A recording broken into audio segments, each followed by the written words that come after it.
Okay, good morning and welcome to part one of the two-part video series, The Unifications of Germany and Italy. In this video, we will be going over a little bit of the essential background and talk about Italian unification. And just so the video doesn't get too long, I'm going to put the German half of unification in a separate video. So let's get started. Okay, so just as a quick refresher, remember that Italian nationalists rose up against Austria in 1830. That was the Carbonari Rebellion. And in 1848, that was the Young Italy Rebellion.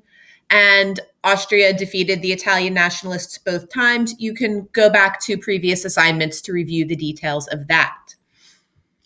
Also remember that there were attempts at German unification, most notably the failed attempts to unify through the Frankfurt Assembly in 1848. And remember that they didn't succeed for several reasons, but mostly because they couldn't agree among themselves what they were trying to do. And again, you can go back to earlier assignments to review the details of that. So let's start with taking a quick look. What is nationalism? So nationalism has a bunch of definitions. Loyalty or devotion to a specific nation or people. A sense of national identity. And the definition that we usually put on the vocab lists, pride in one's nation or country, or the desire of a specific ethnic group to have their own country. So nationalism is, I am French and incredibly proud to be French, and France is the best of all countries, and everybody should speak French and read all French books and do all French things. It can also be, I am Belgian, and do not want to be ruled by the Netherlands anymore, so I am going to have a war for independence and become my own country. Both of those are examples of nationalism. Okay, so different things that can tie people together, a shared culture, like we all eat the same foods or dress the same way or believe the same things, a common history, common language, common territory, we all live in the same place, okay?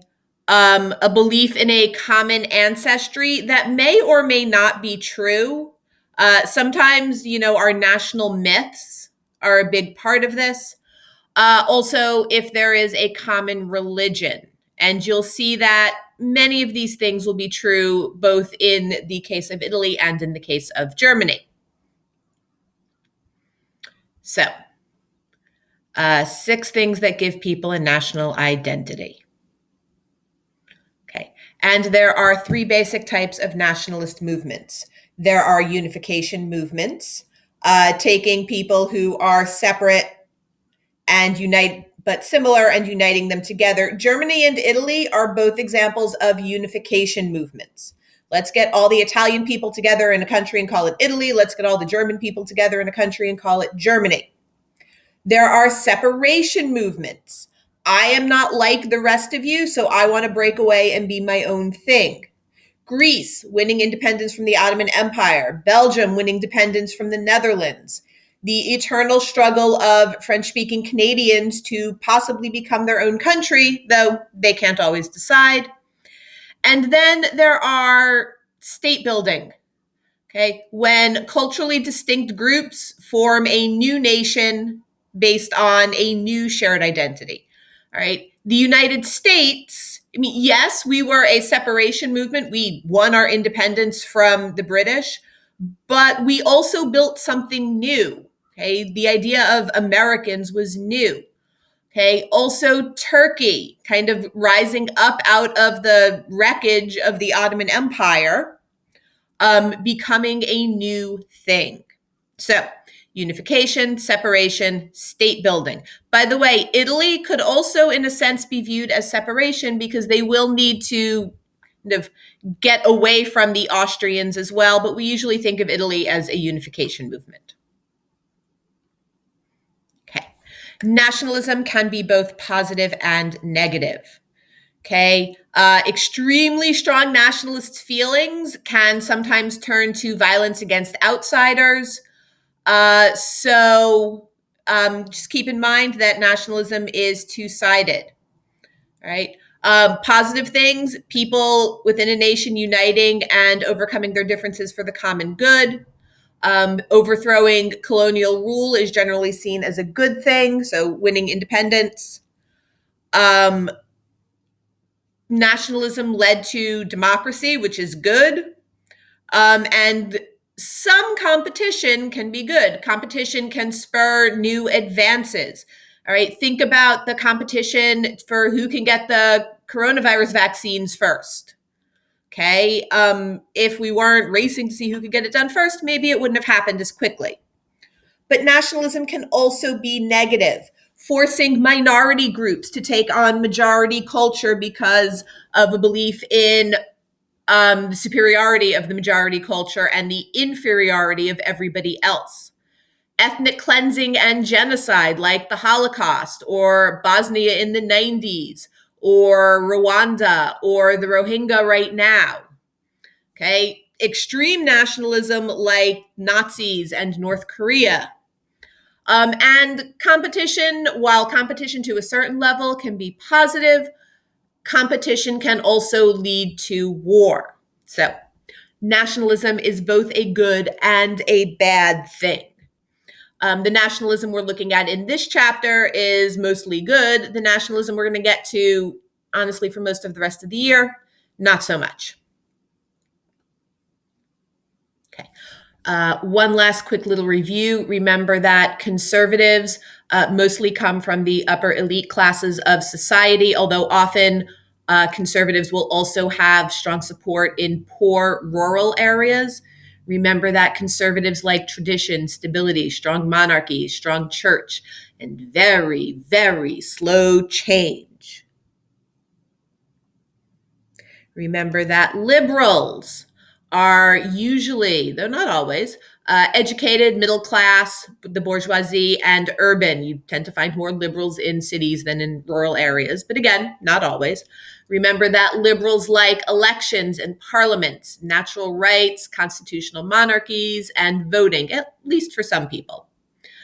Liberals like sort of a steady march of change, not too fast, not too slow. And liberals generally will support the nationalist revolutions, though not, if they get too crazy. And lastly, the radicals, who we have not talked about as much. Radicals tend to, though again, not always, come from the lower classes of society, especially in urban areas. Radicals tend to like universal suffrage, which is universal voting rights, or at the very least, universal male suffrage, and economic equality. Radicals in general focus more on economic issues than political rights. And many, but not all radicals are more supportive of gender and racial equality. Radicals tend to favor republics as a form of government and want society to change more quickly. So, now that we have kind of reviewed the background, let's talk about what happened. So, while most nations like Spain, Russia, France, England were united under one single government, so we talk about England or Spain or France, Germany and Italy were actually divided up into numerous states. German people were found in all sorts of places in Prussia and Bavaria and Hanover, and also, honestly, in Austria. Okay, and the Italian states are also divided up into many smaller states, some independent, some controlled by other countries. So if we think back to 1815, our big Napoleon dividing year, there was no such place as Italy. Okay, it's basically three sections. There is a big chunk controlled by Austria and a smaller chunk controlled by France. There are sections that are independent and, ruling themselves with their own kings. And then there's a big chunk in the middle that is ruled by the Pope, okay, the leader of the Catholic Church. So Italy is divided, and we usually think of it as being in those three sections: controlled by Austria, already independent but not unified to each other, and ruled by the Pope.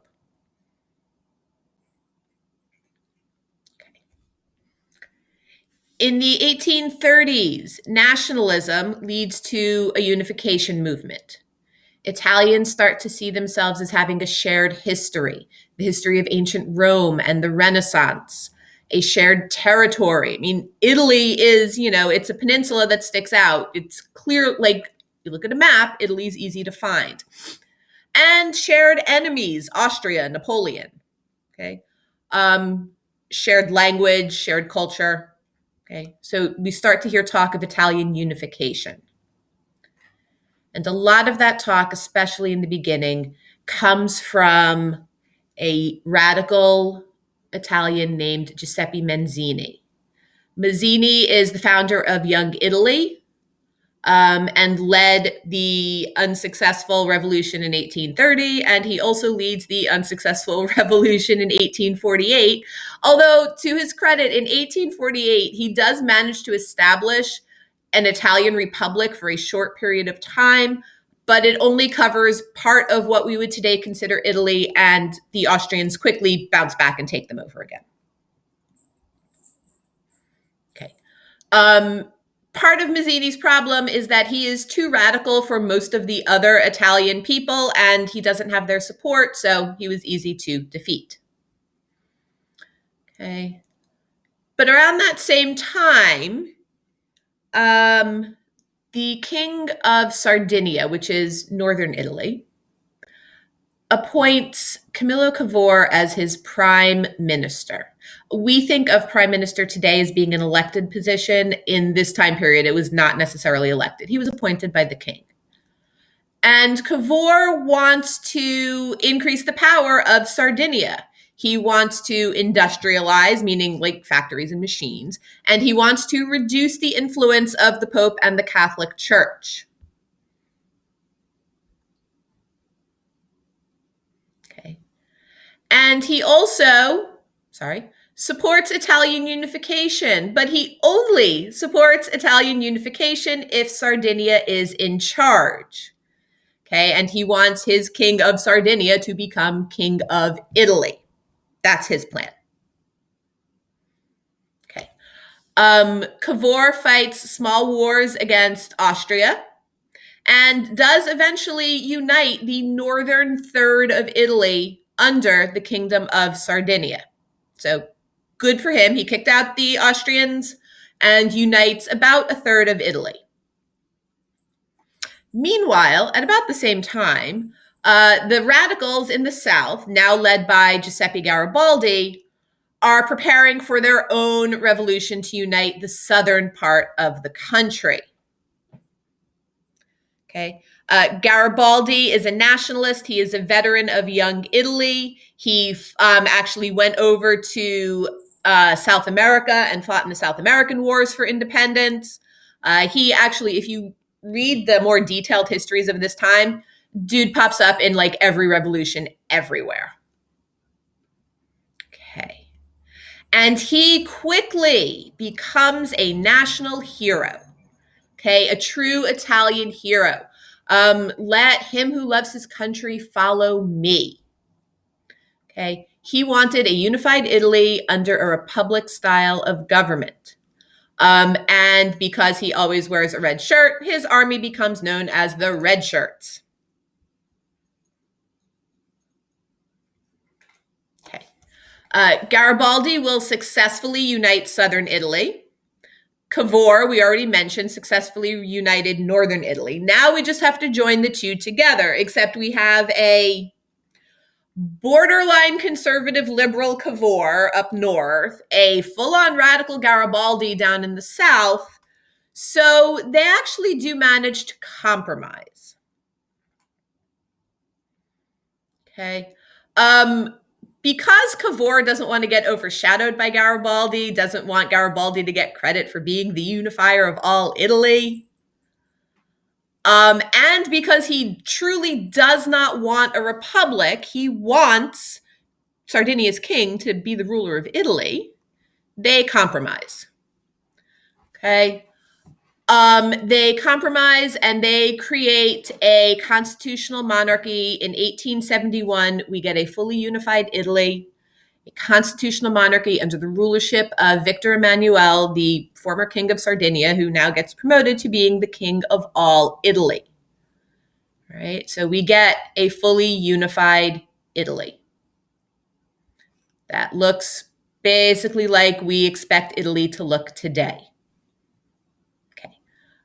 Come back for part 2 of this video series where we will go over the unification of the various German states.